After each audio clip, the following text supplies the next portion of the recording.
Hello everyone. I'd like to thank you for inviting me to speak. First, a bit about myself. I'm currently completing Year 12 at the Cedar Sports Development Program.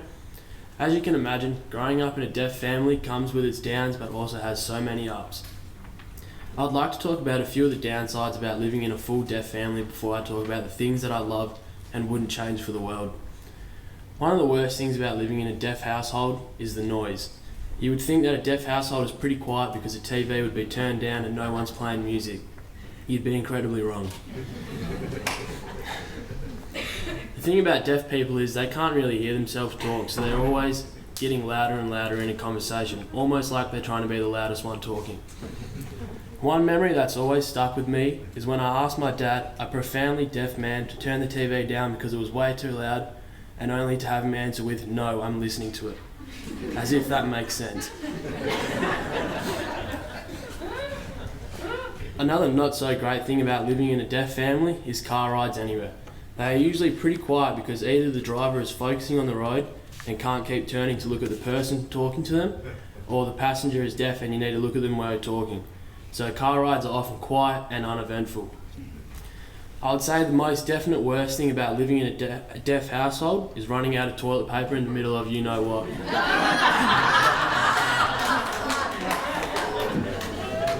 If you ever get stuck in this situation in a house where no one can hear you calling out, you better hope someone walks past or you're in for a long day in the same spot. Now I'd like to talk about the things I wouldn't change for anything. I love that because of my parents, I've had the privilege to discover a whole other side of life that I probably wouldn't know anything about it if it weren't for them. Things such as learning a second language, seeing the way deaf people go about life with one less sense than others, and not letting them stop this in any way. My mum always tells me about how I didn't realise my parents were deaf until a friend in Year 1 asked me what those things were on my mum's head.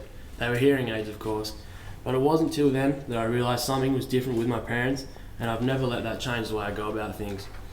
My favourite memory with my family would definitely have to be the day my little sister Lucia got her cochlea first switched on. Seeing the joy on her face is something I'll never forget, and I still continue to cherish to this day. My mum Janelle has also played a big part in helping me get to where I am today. Seeing the work she does at the WA Foundation for Deaf Children, especially being deaf herself, is incredible and has a big impact on the way I go about daily life and how I treat and look at others with disabilities. And I love to be able to tell my mates at school about some of the amazing work she does. The last member of my family who is deaf and I haven't spoken about yet is my dad Mark. Although sometimes I may not seem like it, I can easily say that I would not be where I am today if I didn't have him in my life by my side when I need him. Seeing that man tackle life like there's no tomorrow, especially with him being profoundly deaf, I think is easily one of the most inspiring things in my life.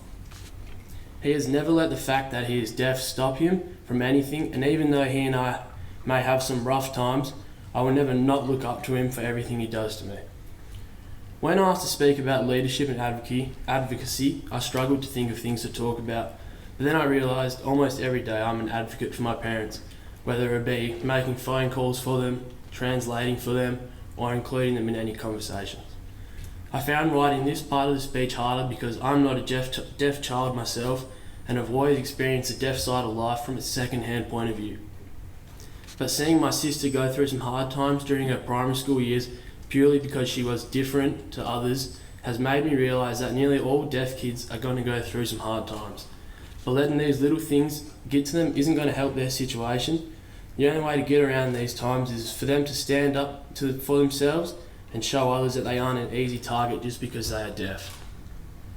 Having to translate for my parents when we're at the shops, the doctors, or just anywhere in general is pretty cool because every person always has a different look on their face when they realise I'm translating for a deaf person.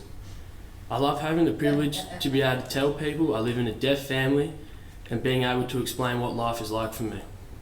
I remember one time in Year 5, my mum came to my class for Deaf Awareness Week and spent some time teaching some simple sign language to the class, like things as the alphabet and nursery rhyme.